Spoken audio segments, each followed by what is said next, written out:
ಕಾರಣ ಏನು ಅಂತಂದ್ರೆ ಪೊಲೀಸ್ ಸ್ಟೇಷನ್ ಅಲ್ಲಿ ತಾವು ಪೊಲೀಸ್ನವರು ಕೇಳಿಸ್ಕೊಳ್ಳಿ, ಇಲ್ಲಿದ್ದೀರಲ್ಲ, ನೀವು ನನ್ನ ಸಹೋದರರು.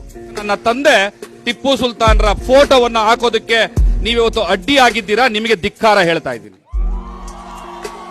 ಮತ್ತೆ ಸುಮ್ನೆ ಧಿಕ್ಕಾರ ಹೇಳಿ ಸುಮ್ನೆ ಆಗೋ ಮಗನಲ್ಲ. ನೀವೇನು ಟಿಪ್ಪು ಸುಲ್ತಾನ್ ರವರ ಫೋಟೋವನ್ನ ಇಲ್ಲಿ ಬ್ಯಾನರ್ ಅಲ್ಲಿ ಹಾಕಿದ್ರೆ ಕಾರ್ಯಕ್ರಮಕ್ಕೆ ಅನುಮತಿ ಕೊಡೋದಿಲ್ಲ ಅಂತ ಹೇಳ್ತಿದ್ರಲ್ಲ, ನಾನೀಗ ಟಿಪ್ಪು ಸುಲ್ತಾನ್ ಫೋಟೋವನ್ನ ಇದೇ ಬ್ಯಾನರ್ ಅಲ್ಲಿ ಅಂಟಿಸ್ತಾ ಇದ್ದೀನಿ. ನಿಮ್ ಕೈಲಾದ್ರೆ ತಡೀರಿ ನೋಡೋಣ.